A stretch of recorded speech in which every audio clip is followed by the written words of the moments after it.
Okay, so before I start, the reason I said it wasn't part of my childhood is because I used to live with a lot of my cousins, and being in a big family, you have to share everything. So I would always try and have a way to have my own stuff. I hated sharing because it's like you had to share everything, so I hated it. So because they liked it, I didn't like it because I didn't want to share the same show interests. That's just how the game went for me. That's just how petty I was when I was younger.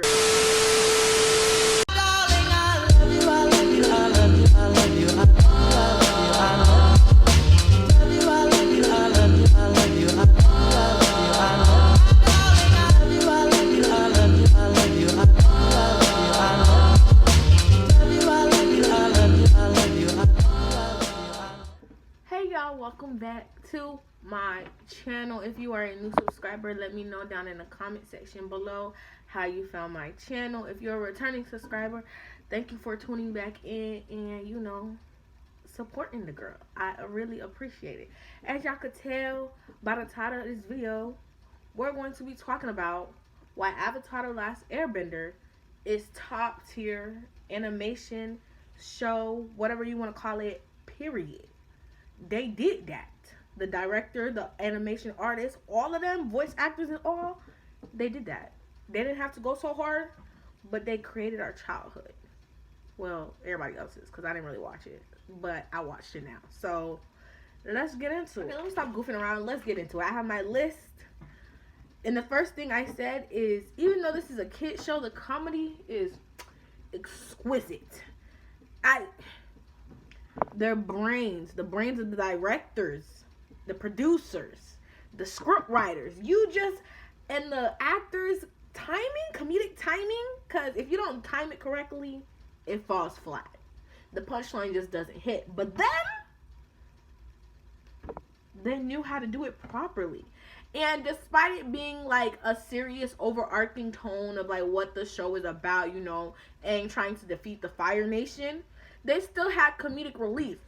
Even though it had a very dark premise about literally a genocide of a group of people, you had all these bad things going on, they still found a way to make it funny because a lot of people they forget the ages of the characters and their children. So although things might be bad, kids still joke around, and I really appreciated that comedy. Like the dry sarcasm from Toph and Zoku and Azula, little evil self, I appreciated it. Aang's childish nature, despite having to literally have the weight of the world on his shoulders,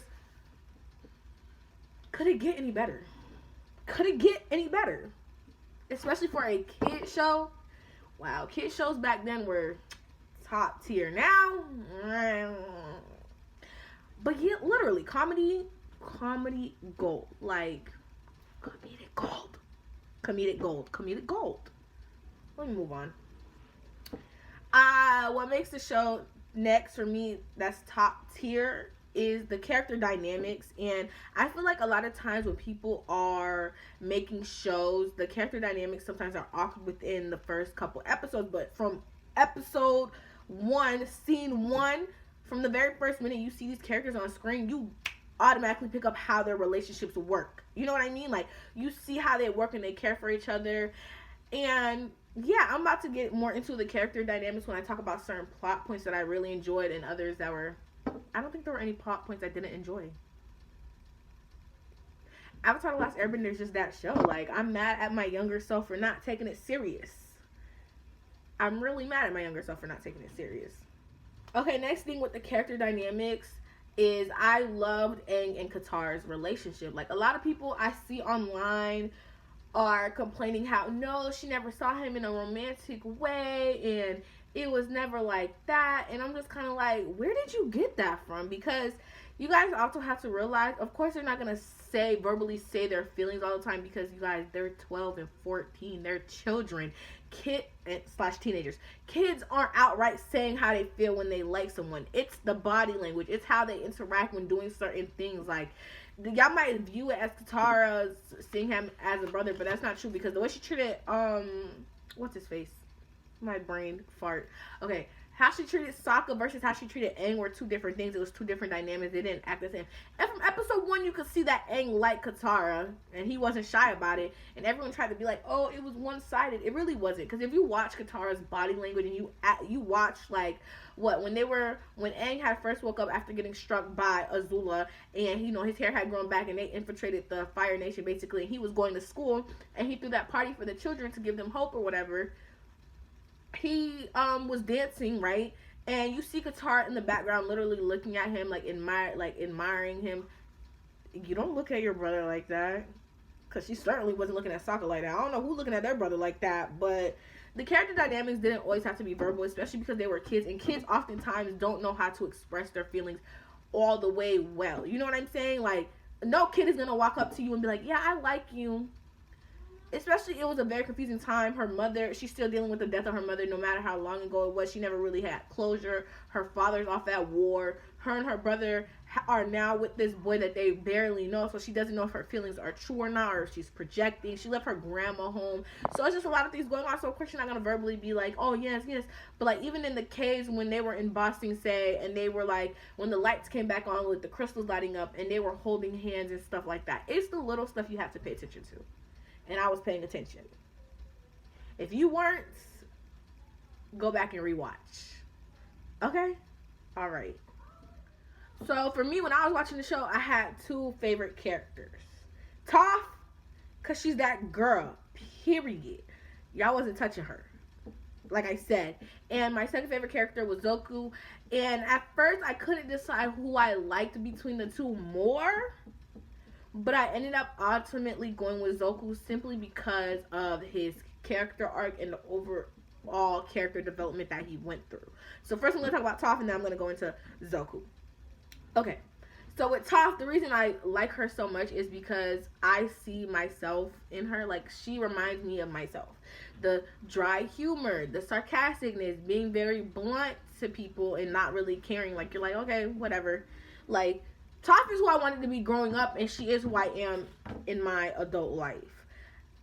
She's just that girl, and it's like, I love that she was a representation for kids with disabilities, because let's be honest, a lot of people with disabilities don't get enough representation, and to see a character with a disability. Okay, sorry, my camera got cut off. But no, I was saying it's good to see somebody on TV with a disability and they're not treated as the weakling in the group. In fact, Toph was one of the strongest characters on the show. Like, and it's a good representation because a lot of times media portrays people with disabilities as being weak and not self-sufficient and they can't help themselves. And it was just refreshing to see. So it was just refreshing to see someone with a disability that would be hindering be able to fend for themselves and not really need no one. Like, yes, there were times where she did need the others because, when she's not on land and stuff, it's hard for her to see, like with her bending. So it was nice to see that type of a representation. So overall, Toph was just that girl. Like, and we still got to see the softer side of her despite her being so strong. And it literally showed you how, yes, that somebody could have the toughest skin, be very self-sufficient, but there are going to be times where they're vulnerable, where they're sad, and that's perfectly human. It's perfectly normal. I love this show for the simple fact that they humanized each and every character, every protagonist and every antagonist, for the most part. Yeah, for the most part, they humanized everyone except maybe Ozai and Azula. Well, they humanized Azula a little bit with the whole mother plot point. So I really appreciated that, because a lot of times when people see superheroes, they kind of just see the superhero themselves and don't see the human behind it who are vulnerable, which is why I love how they were still all these powerful kids. Like, they were, like, I feel like people forget, they're ranging from ages 12 to 16. Like, they're powerful, but they're still kids at the end of the day, which is why they messed up the way they messed up. They did the things they did. So it was just refreshing to see. So that's why Toph is that girl. Point blank, period. Who gonna argue with me? No one. Anyways, moving on. The reason that Zoku is my number one is because of his character arc. I appreciate his character arc so much. If you haven't seen my video about everything wrong with the Vampire Diaries, I'm gonna cue it right here, like card it, so you can like click the link if you want to watch it. I talked about one of the evil characters, one of the main antagonists for one of the seasons, not getting a character redemption arc, especially when it was set up for him to get one, but then they eventually screwed him over. The reason I love that Zoku got a redemption arc is because it's showing you that, like, even evil villains are human at the end of the day when we're talking about shows like this. Like, yes, they do evil things and they're bad in some aspects, but you gotta realize there's a reason they ended up the way they ended up. Like, they weren't so quick to write him off, which I really appreciated. Along with his character arc, it wasn't like a boom, he's flipped the switch. No, it's like from season 1 to season 3, you saw him struggling with that. There were times where he helped the Avatar without even realizing it. There were times where he went against his father and he didn't mean it in a malicious way. You had to, like, I feel like sometimes people forget, like, Zoku was a kid literally trying to get his father's approval. Like, that was one of his main things in the show. Like, that's why he wanted Aang so bad. He didn't want to hang Aang. He didn't want to hurt Aang in the sense of, like, oh, I'm so evil and I want to cause harm to people. No, it was literally like, I don't want to kill you, but I need to bring you to my father because this will be the only way to get his love and affection, especially because his mother in his mind was dead and gone. You know what I mean?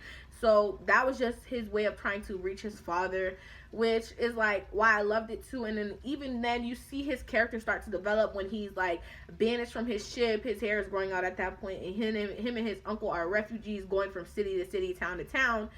And even though they ended up in the same vicinity as the Avatar, they weren't really looking for him at this point. And you could see Zoku start to change with every little, you know, scenario that humbles him more and more, showing him that. And I really appreciate that. Like, I love to see that. You know what I mean? Along with that, you still see him realize that he's changing, but even then, it's still a struggle. Like, even like when they were in Ba Sing Se and him and Katara were in the prison together and they were talking, Zoku talked about how much he's changed and how his uncle was the big reason for that and shit, like, and stuff like that. But you still see him side with his sister because don't forget, this is still a kid reaching out for a father's affection. You're not gonna lose that so quickly. You're not gonna lose everything you've been fighting for so quickly. And I feel like I love that aspect of his character arc. It wasn't rushed. It wasn't so quick like a flip of the dime. No, they showed you the internal struggle that Zoku was going with. Like, he wanted to do the right thing, but at the same time, it's like, is the right thing gonna be the right thing if it's not gonna give me what I wanted this whole time?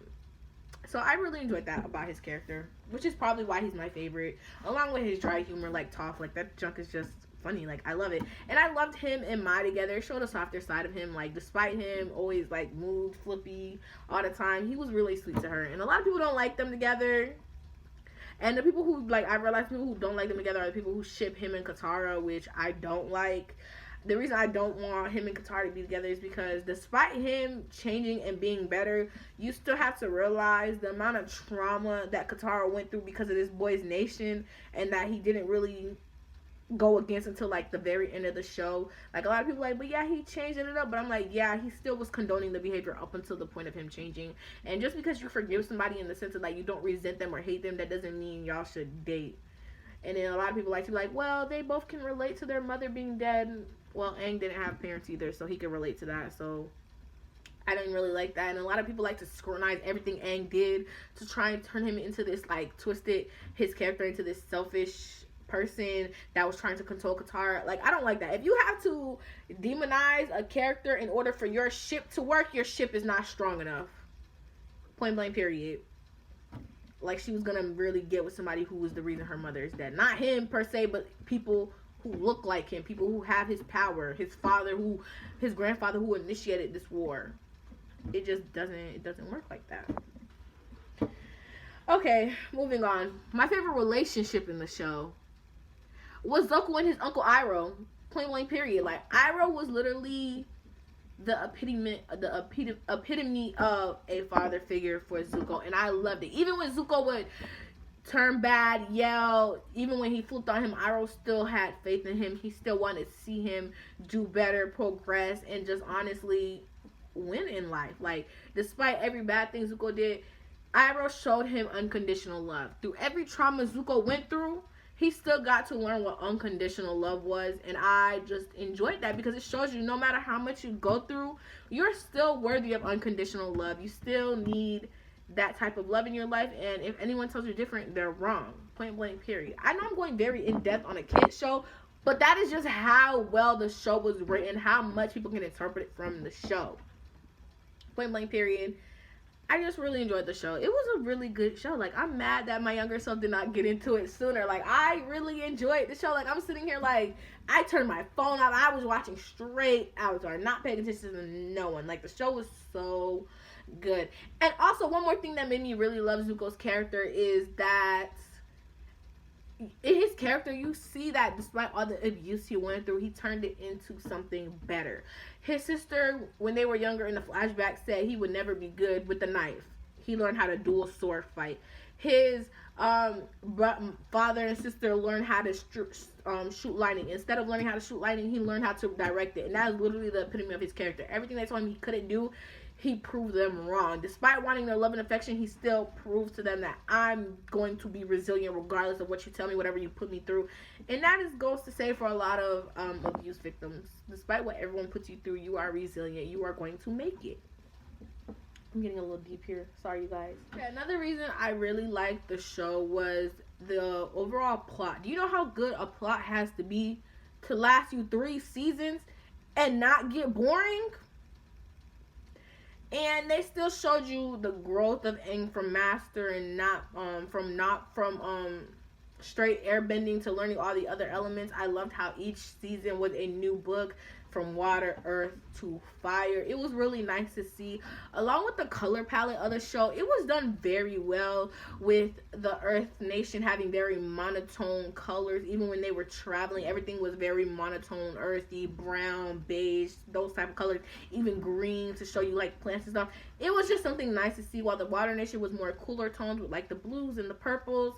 And then the Fire Nation was always like a dusty yellow, orange, and things of that nature. It was just something good to see. Like, the color palette was done well, the plot was well executed, and I really enjoyed the fact that they explained their plan in the invasion episode, because usually when people are writing stories, a lot of people might not realize, but if your plan is something that's not going to work, you usually explain it to the audience ahead of time. And what that means is you're explaining it ahead of time because you're telling them what's supposed to happen, because when it doesn't happen, you see where things start to go wrong and you understand why, versus like in the end of the finale when Aang decides he's not going to kill Ozai, he's going to take his power bending away. They didn't tell you that verbatim. They might have gave a clue with the lion turtle thing, but they didn't tell you because it was going to work. Why ruin it and tell you what the plot and what's going to work if you're going to already see it working? Rather, if they tell you something, that lets you know it's most likely not going to work, for the simple fact that they're going to tell you what should have happened and now you're going to see what didn't happen. It's just good storytelling, which I really appreciated. And I don't know, the show was just very well written, especially for a kid's show. It was just really good. And I see why it has the cult following that it does, why people love it as much as they do. The show was just overall a good show, which is why the title is why Avatar is a top tier show. They just knew what they were doing. They were in their bag, y'all. They were in their bag. Point blank period. Like, they came to eat and they ate. They came to conquer and they conquered. Point blank period. And I also like to see the different dynamics in the tribes. It was good to see like how the water tribe compared to like the earth and how different they were and how they use their powers. Like, also along with how when they're using their powers, you see like Katara is more fluid with her motion, while Toph is more rigid, while Zoku is more sharp with his firepower. And it was cool to see all the different animation designs for the actual show and the different things. It was just overall, the show was done very well. I appreciated it. And then along with that, for a show to be so early in the 2000s, is to have such diversity. And when I mean diversity, I'm not talking about the voice actors because I don't know what they all look like, but diversity in the shades of the different colors of people, from white to brown to more coolish tan to represent Asian people. And then I'm pretty sure the water tribes were native people, indigenous folks. I don't really remember where, because I know they were from the north and the south, but I can't specify. And it was just good to see. You got to see your face. Even if they didn't look exactly like you still got to see someone that looked close enough to you. And I appreciate that diversity range. And it wasn't weird, it wasn't awkward, they didn't make a big deal. They just happened to be those color ranges, and it just made the show overall better, because everyone was able to see themselves somewhere at some point in that show. You were able to catch yourself somewhere in that show. You can't tell me nothing. Like, Period. Okay, so now some bones I have to pick with the show, and it's not with the show itself, it's more so with the fan base. Because you never know what a fan base is going to be like until you actually in it. So once I started reading some of the replies and the Tumblr things between some of the people, I was kind of just like, what are some of you on? Like, so one of them was, I did have one bone to pick with the show. Who are Aang's parents? I want to know. I want to know so badly. I want to know who his parents are, or allude to it or something. I don't know. I think we just need to run it back, do something else. I don't know. Show them between them and Legend of Korra. I haven't seen Legend of Korra, so don't ask me nothing about it. But I want to see what happened between that time with them having children and stuff like that. I want to see it, like, with my own eye. I don't want to hear about it in Korra. I want to see it. Okay? But anyways, some bone I had to pick with some of the fans of the show. It was on Twitter, and it was a scene where they were going through the Serpent's Pass, and Katara and Aang were making the air bubble, but Katara started it and then just simply asked Aang to help. And so somebody was like, "Oh, it's so cool to see Katara do this, from her barely knowing how to whip water to be able to do something this great." And I was like, so true. And one of the comments in the thread was that, Katara is not really that strong. It's strong of Aang not to do it because he wants to let Katara know that he knows that she could do it. And I'm like, first of all, even if Aang is an avatar, he wasn't a full-on master of each and every element that he practiced. I don't know why some people don't realize that. Like, if we're talking about individually, like, we're like no avatar state or nothing, we're talking about Aang and Katara, and Aang doesn't have his air power and they're simply doing water against each other. Katara is beating Aang. Katara is like top tier master. Like, she's winning that period. Like, she learned how to bloodbend. Aang didn't learn that. She has some skills that Aang just simply didn't have because he didn't have enough time to master it fully and completely. So for y'all to say that Aang is stronger than Katara, he's stronger in the sense that, yes, he's stronger because he's the avatar and he has the avatar state and he has every other element on his side. But if we're strictly speaking on water skills, water bending skills, Aang is not touching Katara at all. Don't lie to yourself. Because if she has some far beyond skills that he doesn't even have, then how is he stronger at water bending than her? No, he's simply stronger because he's the avatar. But if we're focused strictly on water bending, Aang is not touching my good sis. Period. And the same goes for Toph. Toph literally learned how to metal bend. She invented metal bending. And if you don't believe me, Sokka said it in the finale episode that he found it so cool that Toph invented metal bending. Aang was not touching none of them in each of their individual element water bending stuff. Aang is not touching anybody. He's not touching nobody because he's a novice in those things. They like to say he mastered it. In my opinion, when they say he mastered it, it simply means he knows how to control those elements and he knows how to use them properly. He knows how to use them properly. That's it. But if we're just talking about them going head to head in certain aspects, Aang is not beating none of them. The only time he was able to beat the other ones in certain stuff was when he used his air bending skills, because in that he is a full-on master, because he's had however X amount of years to learn it from before he was frozen in the ice, versus everybody else, they've been mastering their stuff. Although Aang and Katara were learning around the same time, he's just not touching her. Katara is like a prodigy with water bending.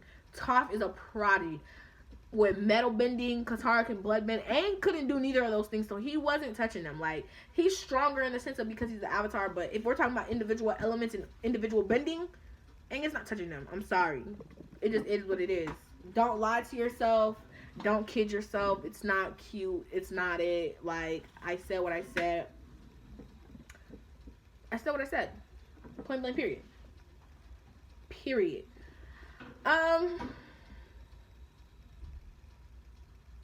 Yeah, so stop discrediting Katara and Toph and everybody else because Aang is simply the avatar, because he was a novice in all of those element bending. He wasn't a master, complete master like how they were. He didn't even learn how to shoot lightning. He did learn how to redirect it, which I will give him credit for. Another thing I have to pick is, like, a lot of fans in the finale when Azula shot her lightning towards Katara and Zoku jumped in the way. A lot of people, I don't know why, they think that he got struck by lightning when he actually didn't. He literally freaking redirected it. Because if you pay close attention, when he jumps in the air, because mind you, when you're redirecting lightning the way his uncle taught him, they're literally supposed to be standing on ground. And he redirected lightning while in the air and hitting the ground. So if you watch it back and you watch that clip, it literally goes from his left hand down his stomach, like around his heart or whatever, and when he falls, it shoots out to his right hand. So he didn't get hit. And for the people like, well, he had a scar, you gotta realize he wasn't redirecting it properly like how he was supposed to, because it's supposed to move like basically like across your body, but because he's jumping mid-air, it's moving where it's not supposed to. So he was literally burning from the inside out with the lightning. So I don't know why you guys are not comprehending that point. He only burnt himself because he wasn't in proper stance when he redirected it, but he most definitely redirected the lightning. The camera literally pans to show you him redirecting it from this hand to the next hand. What's not clicking? What's not clicking? And then a lot of folks like to bash that little boy that Zoku helped in the, I don't know what city that was, but he had like, here's his picture. I'll try and find his picture and put it in. He had like a brother at war, and I think they were part of the Earth Kingdom, and they found out Zoku was part of the Fire Nation, and the little kid literally, like, when he finds out Zoku is literally like the prince, he literally was like, oh no, F you, and he walked away. He didn't take the knife or anything. A lot of people don't like him, and I'm like, you gotta realize, Zoku's father is the reason why that little boy's brother is at war, and do they even know he's alive? I don't know. Zoku's father is literally the reason the country is the way it is. Along with that, Zoku was literally supporting that war up until that point. So yes, that little kid's going to be rude. Now, the hate that that little old man gets, he deserves that, because he didn't need to do Haru. Is it Haru? I'm pretty sure it's Haru. He didn't need to do Haru like that. You weren't about to get caught. There was no consequences. No one saw him earthbending, and you still turned him in because you're a punk. You're a punk. You suck. You're a punk. But as for the little boy, he gets a little too much hate because, y'all, his brother's literally at war because of what Zoku's father is doing. And then for the fact that he trusted him, let this man into their home, and he has this type of power and skill.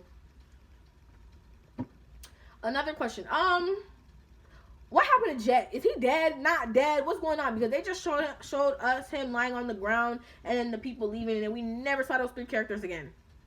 And they even alluded to it in season 3 when they went to go watch the play, and Sokka was like, somebody was like they killed Jet in the play, and Sokka was like, I don't know who asked, but somebody literally asked, oh, did Jet die? And Sokka was like, I don't know, they never really made it clear. And I'm like,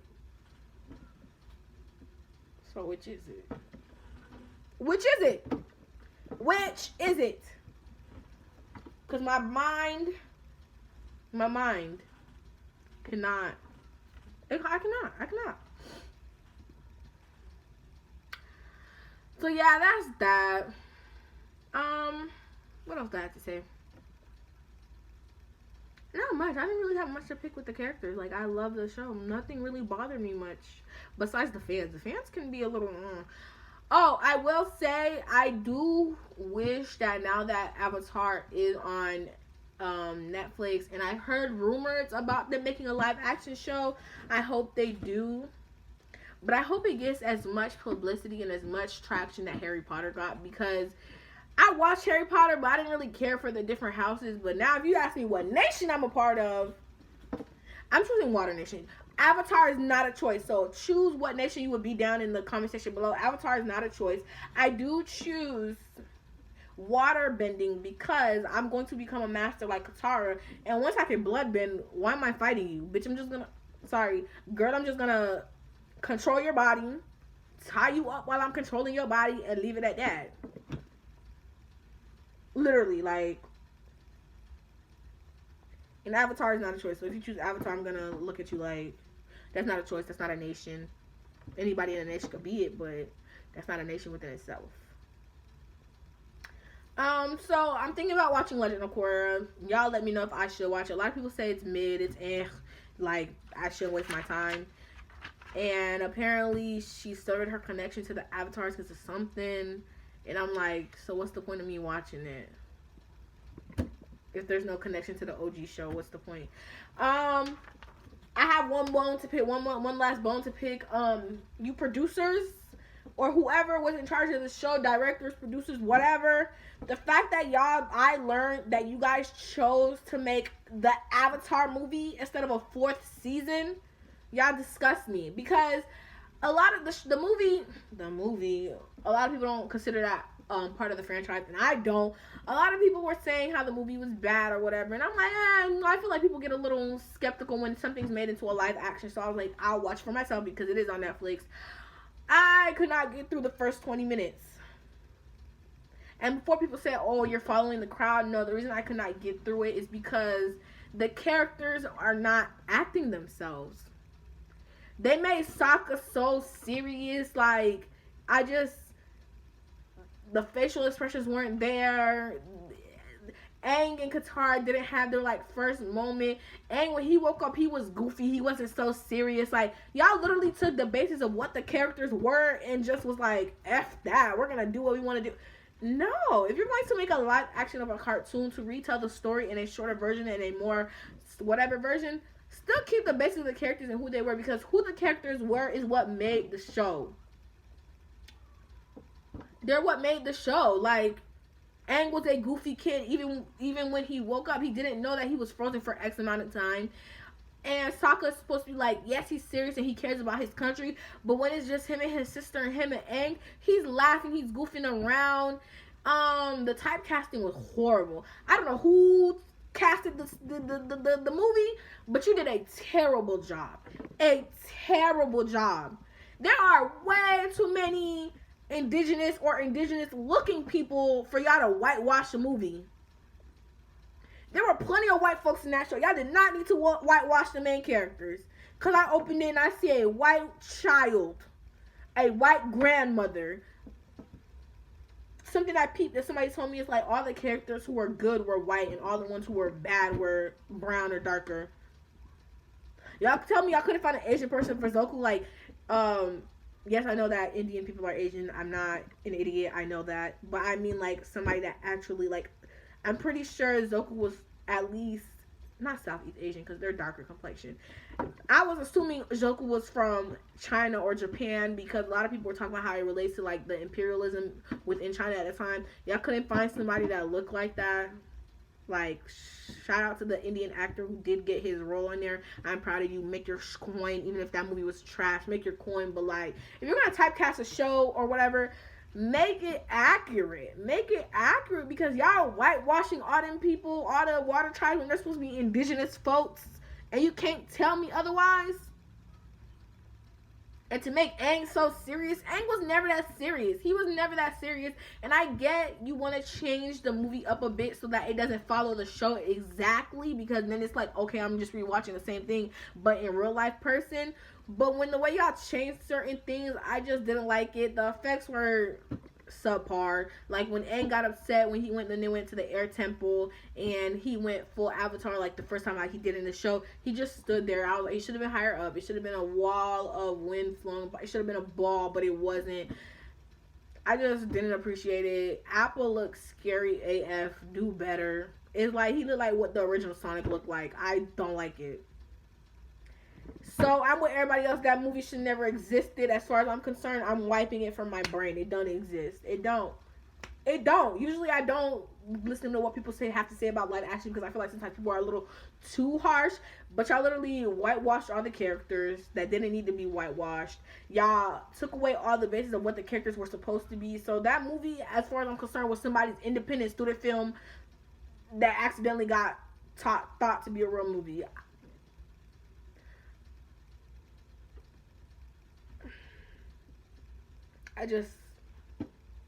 No. Anyways. Oh, I will say one more thing I did like about the show. I am very appreciative of the fact that despite Azula being evil, I'm glad that she was Daddy's favorite and she was supposed to be the emperor, and no one questioned it, how she was the scariest antagonist and no one questioned it, because a lot of times they like to make it, oh my god, the girl has daddy issues and da-da-da. I like the flip of the role. I like that. Y'all did that with that part. So yeah, that's all I have to say. This video is going to be long. Enjoy. I hope y'all enjoy my analysis. If there's some stuff I missed, let me know down in the comment section below. Make sure you like, comment, subscribe. And before I leave this video, I will say special shout out to Iroh, because he was that man, that dude. He did what he had to do. Period. He don't get enough love in my opinion. So that is all I have to say. Thank you guys for watching. I'll see you in the next video.